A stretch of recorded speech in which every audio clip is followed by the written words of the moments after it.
All right, I'm ready to start then. So if everybody, do you have your PowerPoint presentations? We'll have it up on the screen. And good evening, Mark. Welcome. And you also should have been able to have downloaded a PowerPoint fill-in blank. Does everybody have that? Any questions on that? We're all good? Okay, great.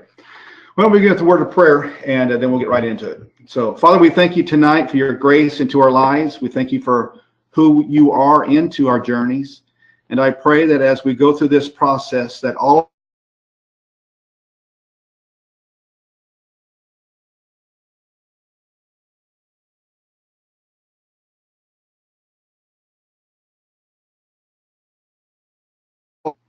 right.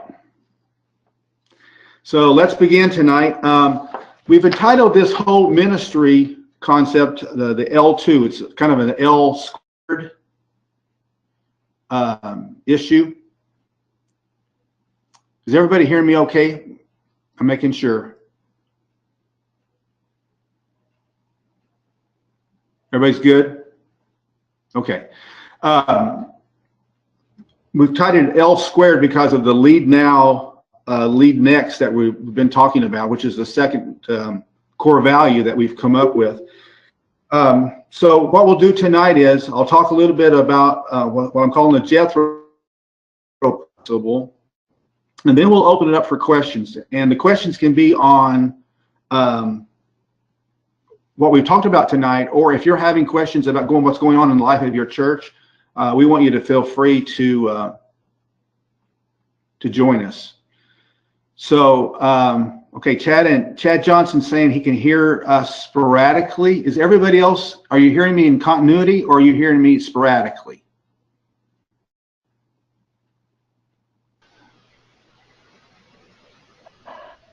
Sporadically on for Tracy. Okay, for Tracy. Anybody else? It's broke up a couple times. Okay. Hello? Okay, Jason, would that be my speed then, or is that going to be theirs? It's yours. Okay. What should I do? Should I just stay on my? Just keep on going. You're just dropping in and out. You'll be okay. I think we'll be okay long term. Okay. All right. If everybody will hang in there with us, we'll eventually get it fixed. So thanks for your patience. So so what we'll do tonight is we'll take questions and we'll be glad to answer anything that we can. And so we want you to feel free to do that. And then if you have questions during the week or during the month, then the next time we get together, I will try to answer those questions before I start. So kind of working through the process as we begin this whole thing. The L2 really comes from our second core value. The core values, if you'll remember, are, when we talk about them, are the seek and save the lost by any method at any cost. That's number one. And so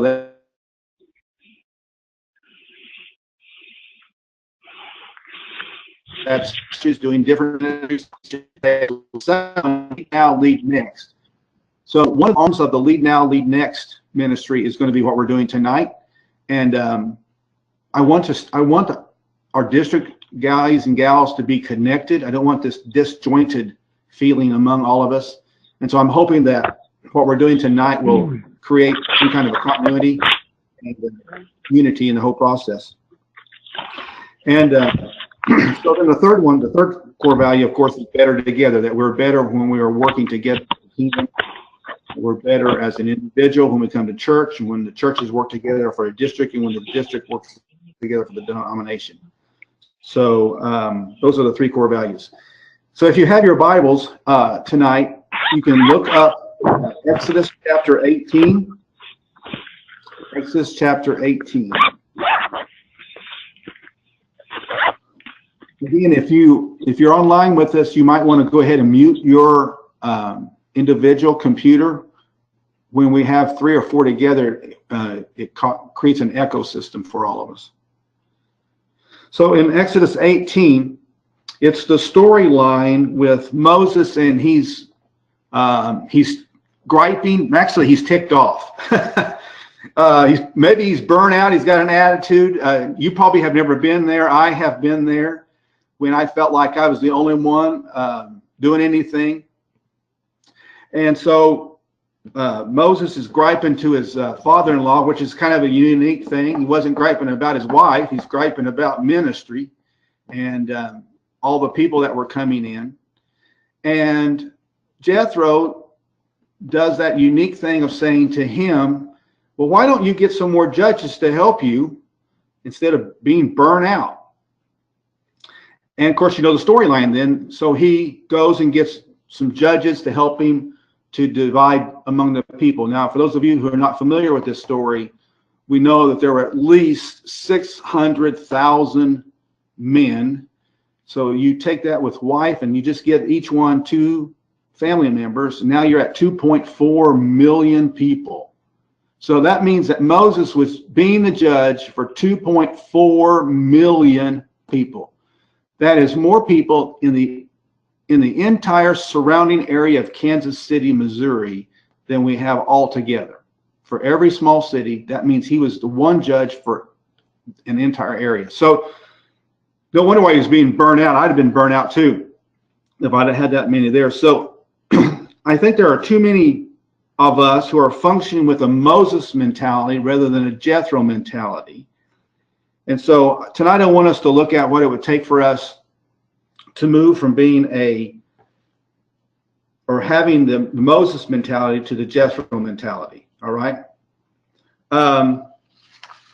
So let's begin with your PowerPoint presentations that you look at that you've got and you can fill in. The first one is what's going to take. Number one is I think you have to decide that you can't sustain ministry at the pace you're currently at.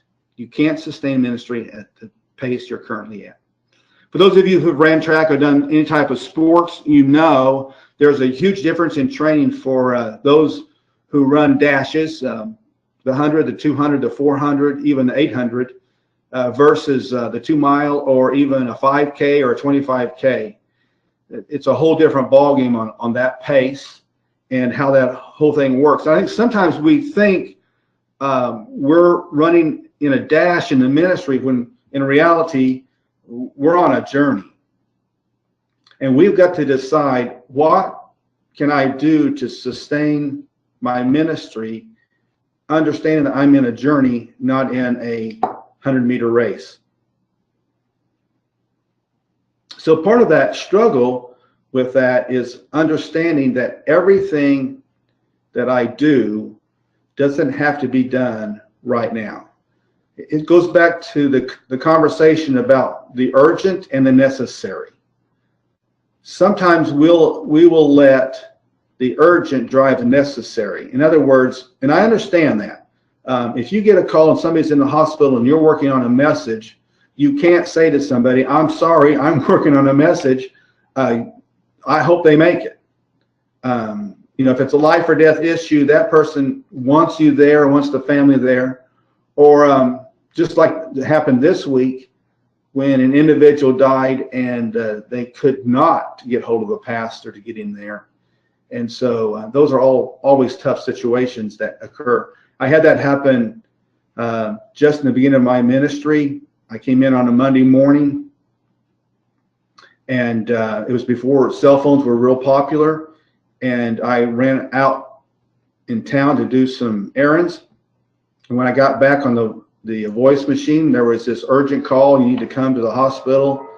And when I got there, he had just died. There were 3 daughters, a mom, and they were it was a distraught, terrible situation. He died of an abdominal aneurysm, which means he had about 20 minutes to live. Had I got the call, I don't know if I could have made it, but I might have been able to. So the next day was board meeting, and I can tell you that I have carried a cell phone ever since that board meeting with me. And so there is a difference between the urgent and the necessary, but you can't let the urgent drive the necessary all the time, okay? If people who say, well, you should never allow that urgent to drive you, I would disagree. I think there are times that you have to decide what's urgent. But I can tell you this, when Aunt Betsy's toe is hurting and she's in the hospital, that's probably not urgent. And so you have to decide on what toe you're going to go serve, okay? Number 2 is you are taking away the potential of developing great leaders because you are convinced you are the only one. You're the only one. If you think about that and you think about your own life, now this is a little different per size of the church. As I was working on this, I realized if you're a size church, size 50 church, this response is different for you than a church of 200. All right. So when we look at that, when you're in a church of 20 and 30, that pastor is doing a lot of what has to be done. All right. Now, when you're in a church of 200, that changes all of the rules. So for those of you who are listening that are in smaller churches, I don't want you to get discouraged on this point. I understand that your responsibility is pretty significant in getting things done. So here's what I would say to you is that you have to give people an opportunity or a chance to do ministry. The idea would be if no one ever gave you an opportunity to do ministry, where would you be at? So you're going to have to risk with some of these people. And so let me give you three things that I think, three qualities that I think fit into how should I look at who I can trust and at what level. So the first one, it comes out of those of you who have read Bill Hybels' book, Axioms. It's a tremendous book. He has talked about in summits the 3 C's on how he hires, and I think that also works with ministry. So the first C is character. Don't give great responsibility to people who don't have strong character. All right? If you can't trust them, if you think it's some issue, I would be real careful there. Number 2 is competence. Are they intelligent enough, smart enough to figure things out, or are they, dumb as a box of rocks? And you have to guide their hand every time you're doing something. All right. Number 3 is chemistry. Do they get along with you? Don't put somebody in positions that you can't stand. Okay. Don't give somebody a position that you don't get along with, you can't stand. You're only doing it to give peace to the Father's house. All right? Don't do that because you will pay a price for that. I'm telling you, you will pay a price for that later on down the road. So at least keep those 3 C's close to you so that when you're starting to fill positions, you look back and go, well, that person has 2 of those, but they don't have 3. And be real careful about how you take on to that. Okay, Number three is decide that just maybe someone can do it better than you. In the smaller church, I understand you have to be a jack of all trades. As the church gets larger, that changes. But what I think happens in our lives and where I struggled at is I had created a pattern that I didn't trust people to do things the right way because I thought I did it the best way. Now, I know none of you think that way, but only me. But I see some of you grinning, so maybe it's not. Maybe it's just more than me. So decide that just maybe someone can do it better means that you're going to find somebody who has strengths. So, for instance, let's say we're dealing with finances. And you need somebody to help you out. You're good at finances. You're not great at finances. And you have a business person or you have a CPA in your church. It's kind of silly for you to do something that that someone is better at it than you are. So you go build construction work at your church. It's silly for you to think that even though you know how to build and you know what a 2x4 is and you know what a beam is and all that stuff, it's silly for you to do it when there's somebody in your church who is a regular construction worker. And if you ask them, they would be so honored to help the church out.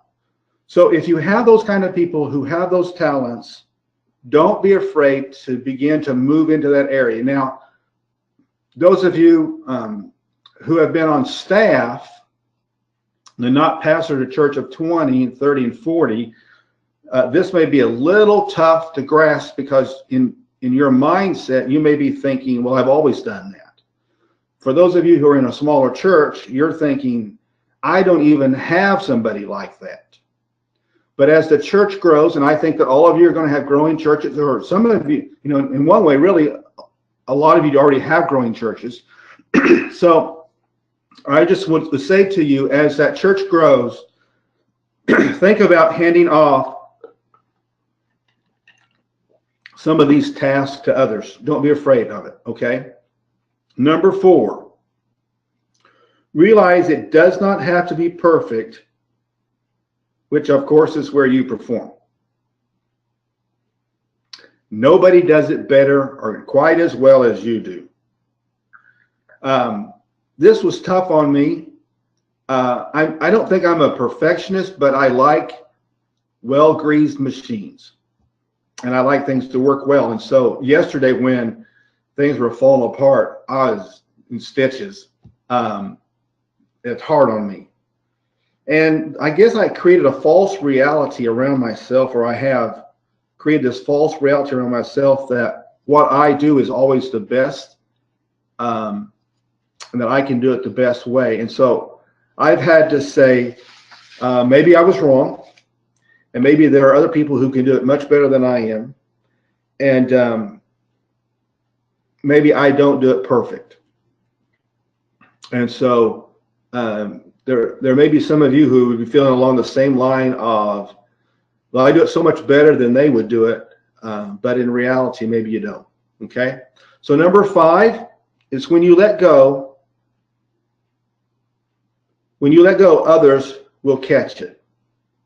When you let go, others will catch it. Natural leaders will always rise to the top. One of the illustrations here would be Ava Highway, where Shane is at, has a man by the name of Nate Moore, who is now coming to church. Well, Nate is a school superintendent, loves Jesus, and he's been doing a ministry over around the Ava area, or I'm sorry, around the Gainesville, not Gainesville, Marshfield area, Niangua area, on weekends.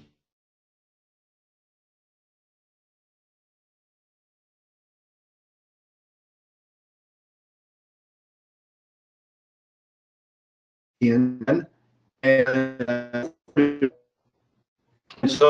said, well, you will take this on? He said yes. And then they said, would you take this on? He said yes. So now he's grown from just going to helping lead part of that ministry. He's a natural leader. And there are natural leaders all over your churches who, if you will look, you can release ministry to them, move away from being thinking like a Moses and start to begin to think like a Jethro. All right. Number 6 is clarify your expectation and then trust them so you can empower them. The tough one on this one is clarify your expectations. Anytime you ask someone to do something, you need to write out a job description, a time frame on it, and have an agreement. Never, never, never, never ask someone to do something in ministry and not give them a job description. Okay? You want to frustrate somebody, that'll do it. And people, the greater the leader, the more they expect out of you to lead them right. So if you're going to lead great people, they're going to expect greatness out of you. So don't ask them to do something that they don't have a job description for, or that you don't know what you're going to do with it. Think through that process, and when you go to them, go to them with a job description. Now, if you want to create the job description with them, I think that's fine. You just need to say, I'm thinking about this ministry. What would it look like? And let them say, you know, I'd like to work with you in creating that, and that would be great. But if you're just saying, you know, would you run the sound booth? You're asking for harem scarum there. If you're saying, you know, would you help out with the kids? What day? How long? What age group?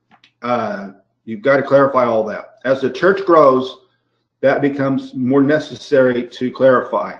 Now, if you're in a church of 30 and you say help the kids out, hey, that's only one group, okay? But how many Sundays are you asking me for? How long do I have to be there? When do I have to show up? You know, things like how I had a background check. And so you get those kind of ideas going on, and hopefully it'll help you out. All right, number 7. If you don't have leaders, it is because you have not invested into them. So what am I saying here? I'm saying find the young man, the young lady in your church who has potential to lead, and start mentoring them in some form or fashion. Whether that's every week or once every 6 weeks. When I pastored in Garnett, I had a crew of guys over in Fort Scott that I met every 6 weeks. And I ended up with a second crew of guys, pastors over in Fort Scott and then on Chanute. Invested their lives. What I did at my local church, I looked at my young men, my young leaders, and I decided on who I thought would be good board members in the future. And I began to take them out for lunch every 6 weeks and spend time with them. Now, several of those young men have either been on the board or are currently on the board. Now, if you're thinking, well, I don't have that many couples or people even to pull from, then I would tell you, find one. Just invest in one. Spend time mentoring one person and help the one person out in getting better at what they're doing. And if you can't do that, then you need to find someone to mentor you, to make you a better leader so that you can mentor somebody else. All right? So those are the 7 things that I want to talk with you tonight about the Jethro principle. And let me let you ask questions now if you would like. I'll do my best to answer them, or somebody else can chime in and answer those. So if you want to write that out, if you want to unmute your microphone, ask the question, then mute it back, we'll try to answer them. So any questions from anybody tonight?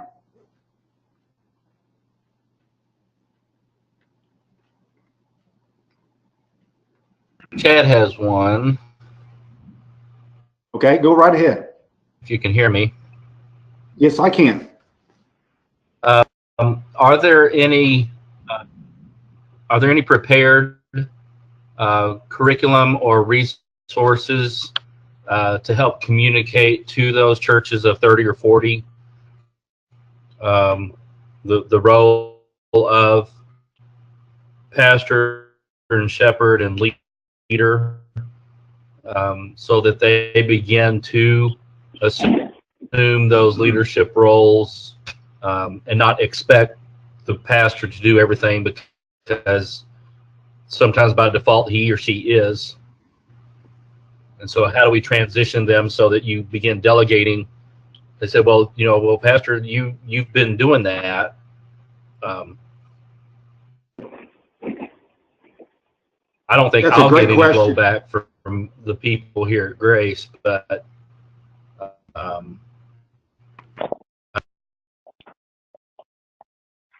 that's a great question. Let me tell you what I did. That doesn't mean it's the right way. What I started doing was, and I'm gonna touch on this next month, because this lesson really is kind of like a part 1, part 2 lesson. And next month I'm gonna, and we can jump ahead on it a little bit. I want to talk to all of us about the Acts 6 principle. So in Acts chapter 6, you know, the disciples are doing ministry, but a bunch of the widows and some of the families of the widows and orphans got mad because they weren't being cared for sufficiently.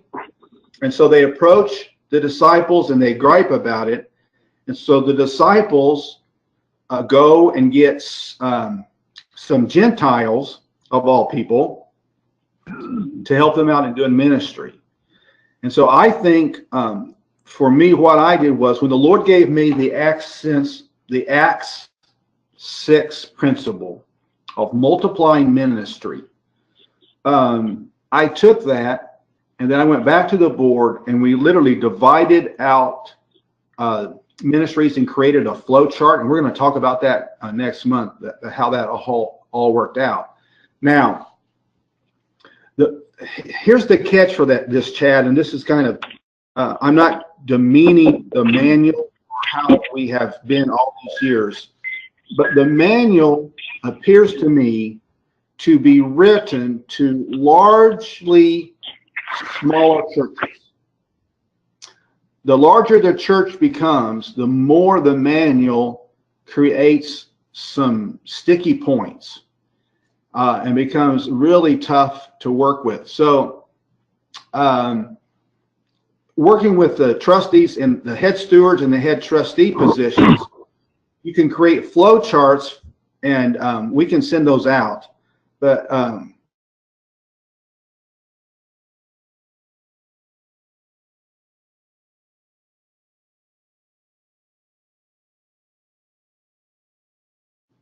charts for all ministries, you'd have your stewards take care of your. Now, as the church grows larger, and Paul Borden has been trying to work with churches on this, is going away from a board-led church to a staff-led church.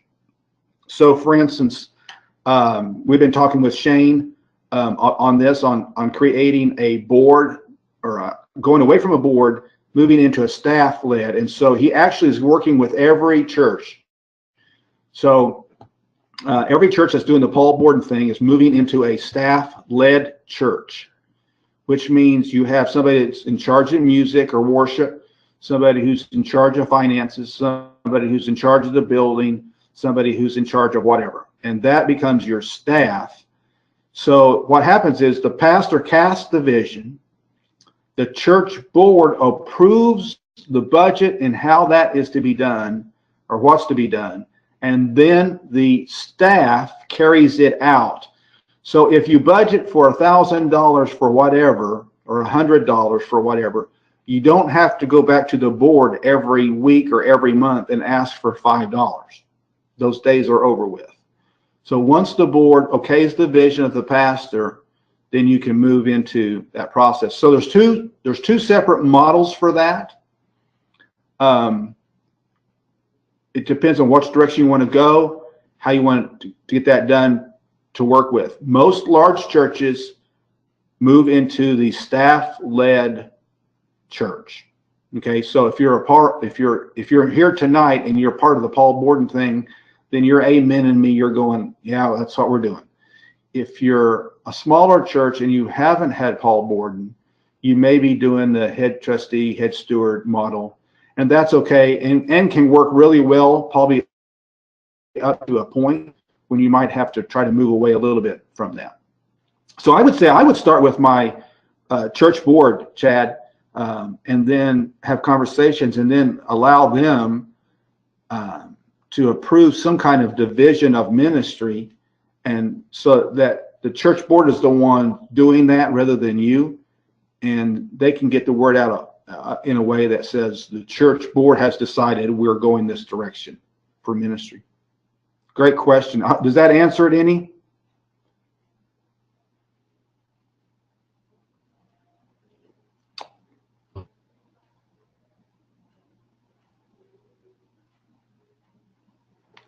Chad, you may have to unmute. I see your note. It says some have used Stephen Ministries for pastoral care helps, and yes, they have. They have. There's Stephen Ministries and Andrew Ministries. The fact is, there are 5 types of those, and John Maxwell is really the one probably 20 years ago, maybe more than that, that came up with the 5 different types of ministry, and he divided out his church that way. And thousands of churches have taken on to that.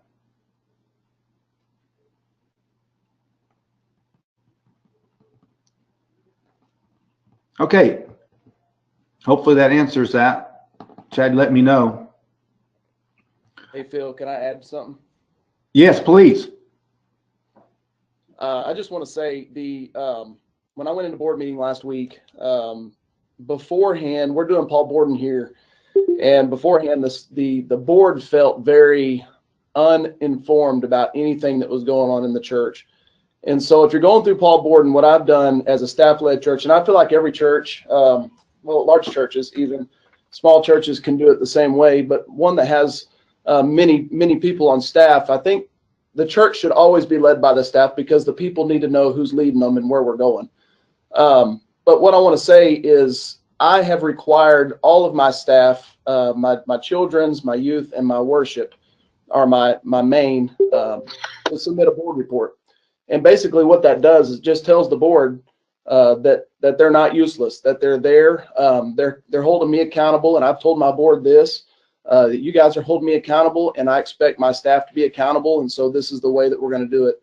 And so when we went into board meeting the other night, it was so nice to be able to sit down and for them to know what everybody's doing in the church, what everybody's area is, what they're supposed to be covering. So the board report thing really helps, because my staff doesn't attend board meetings. So I think that, and even if you're not doing Paul Borden, if your staff doesn't attend board meetings, I would say get your staff to submit a board report, so that the board can see what's going on. And plus it gives them an opportunity when they need something for their ministry, for them to go in and beg and plead and cry with the board. And for me to go in enthusiastically as their champion, and being in their corner enthusiastically as they tell me in my office, hey, I need this, I need that, then I can put that across to the board and saying, hey, they're really passionate about this. They really want to see this happen. And it's just a good way for everybody to be in the know, to know that the right hand knows what the left hand's doing, and that there's full accountability there. Good. Thank you, Jason. Thanks, Shane. Now, for those of you who have the smaller churches, that'll be a little different, all right? Because you're going to be working with 30 and 40, 50 people, that changes. And I totally understand it, have been there where you're at. I get it. So however that can work for you at this point. And if I can help you do that, let me know. Good. Other questions or comments? Did you see? Yeah, I've got Go ahead, Chris. I've got kind of a question, comment, advice, request. I don't know what you call it. My board has kind of come together at my last pastoral review, and they said one of the things that I need to work on is delegating that responsibility. And the struggle that I've had is that they give me kind of pushback on that. When I try to delegate the responsibility, they either nobody wants to do it, or they say, well, that's something that we thought you would take care of. And so I've kind of got this struggle of how do I hand over responsibility if they don't want it? And then, kind of in conjunction with that, how do I keep them accountable when they do say that they will do something? I've had several that agreed to lead an event or something like that, and then they just drop the ball or they back out and don't want to do it at the last minute. How do you keep somebody accountable in that regard when they're all volunteers? You pull their toenails out when they don't do it. Just joking. I think what I would do is I would have an agreement with your church board on how that's going to go. And if you let's say for a small setting, you do the steward and trustee. Okay, then you have a ministry. Well, that ministry would flow underneath your head steward. I would ask your head steward to be the one who makes sure that job gets done, not you. And then when you come back to the board, you should have a steward report, a trustee report, a treasurer's report, an NYI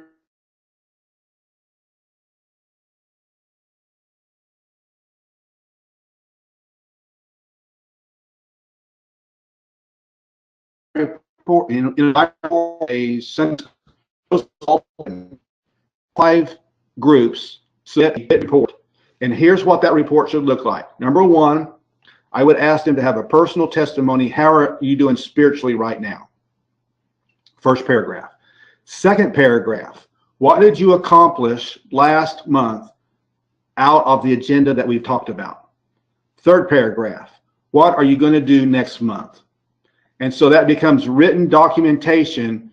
This is what we're going to do. This is what we did.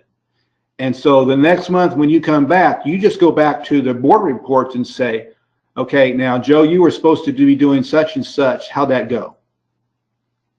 And so rather than you have to take that load, I think you can give that to your head trustees and stewards. Would that work for you or not, Chris?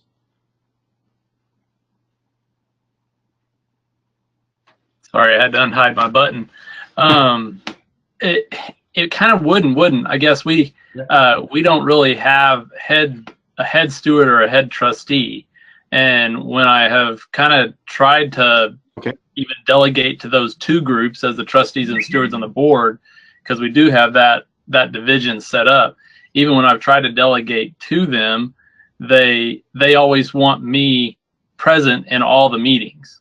They understand that I'm the chairperson of each of their committees, and so they think that I need to be at each and every one of those and doing work along with them on each and every one of those, which I don't mind sitting in their conversations and guiding that, but they don't ever seem to take on any of the task or responsibility when, we're still trying to find land and property, and I've got 3 guys that, have been excited about doing it in the past, but there's no progression on that. When we talk about it and I challenge them, they just don't do anything. Okay. Do you know why? No. Okay. I think I might ask that question in a board meeting. Okay. I would say in that setting, if you've asked for the reports, then you have the right to say, how is that going? And I wouldn't let the issue go. I would bring that thing up. If you do your board reports of your head trustee, head steward, and your 3 auxiliaries, and things aren't being done that are being talked about. So in the board meeting, when somebody says, I sure hope we have a such and such, instead of you saying all into that to the head steward, that'll be yours. Give us a report next month on that. So you are deflecting all of that away from you rather than taking it on. And then when they say, if they hem-haw around and say that's, this is the process, and then the next month you're looking at that agenda from the minutes and the board reports, and you're making your agenda from your report. So if it says on there, for instance, you said old business, new business, and action items on your deal. So on that, you should say discussion. If you have discussion items, you would say new property. Then you look over at your trustees and say, how's that going? And I would do that every month, because that's creating accountability inside of the board meeting. And that's what you want. And there will be a point when somebody who is not a trustee is going to look at them and go, are you guys going to do anything with this or not? And that's what you want. You want your board stepping up to create accountability among themselves.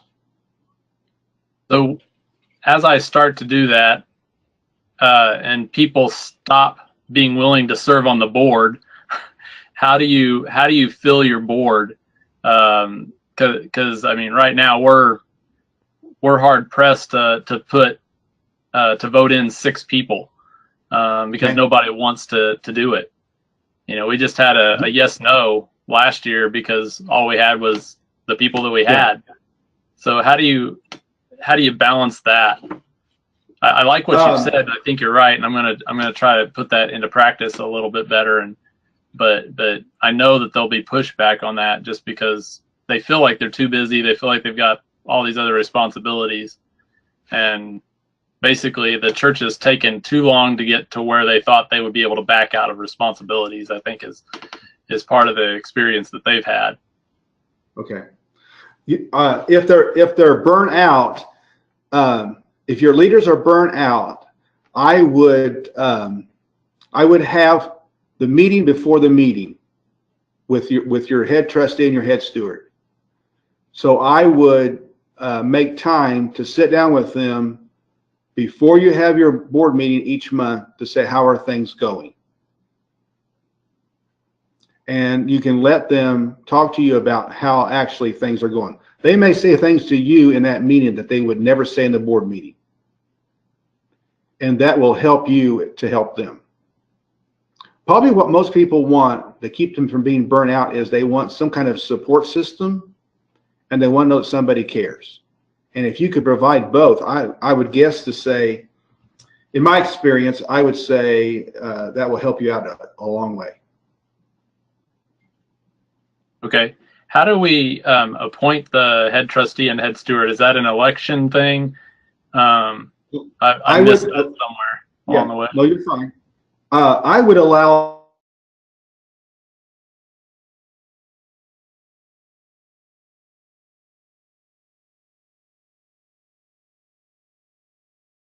the trustees to get together. Oh, just freeze up. Okay, can you hear me? Can now, yes. Okay, good. I would get the three together, let them choose who's going to be the head steward, and then what you might do is you might say, now everybody does this different, okay? But here's an option for you to say, okay, you're head steward this year, and then we have somebody in training underneath you, and then we have the third person who says, in 2 years I'm going to be the head steward. So they could rotate who's going to be the head steward. Now, there's good and bad to that, because if you get a really good head steward and they love doing ministry, and then you have to back off of having them on there, you might lose a good person in good leadership. So you got to think it through how you want it to work. As the church gets larger, Chris, you can go to a rotation on your church board where they're elected for 3-year terms, and then off for a year and then reelected back on. But small churches have a very tough time doing that.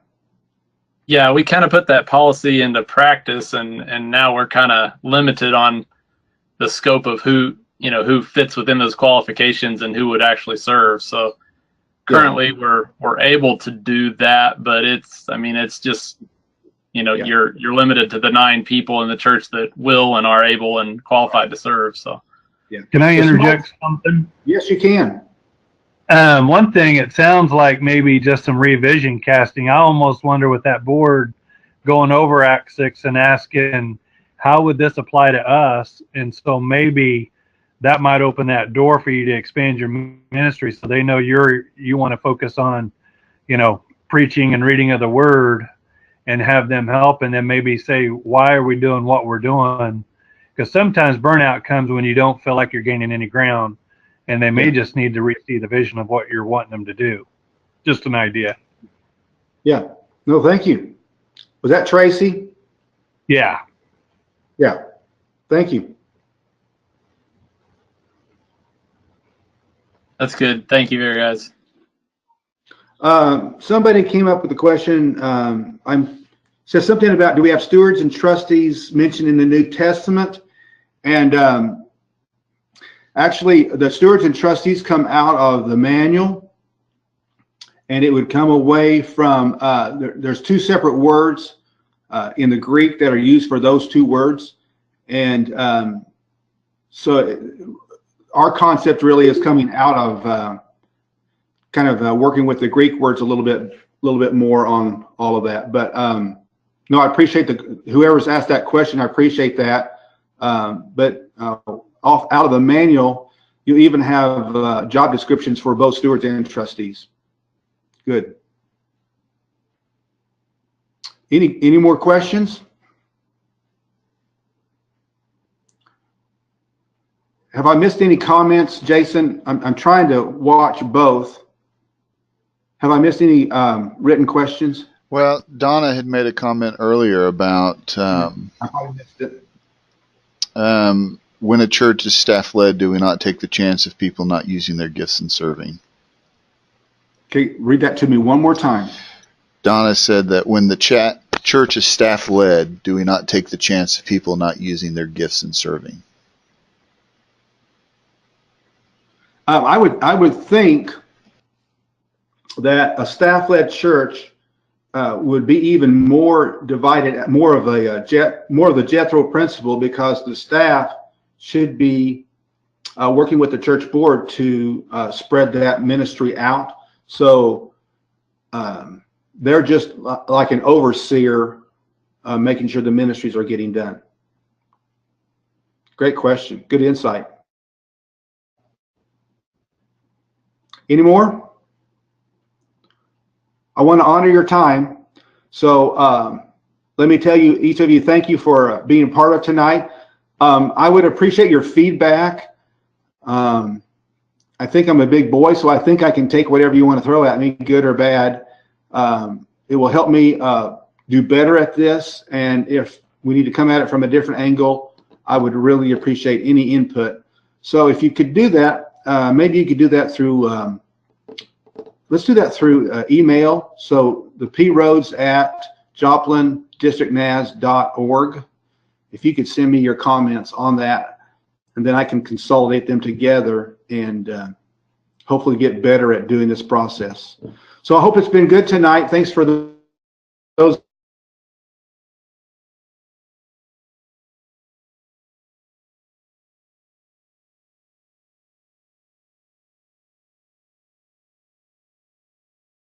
Of you about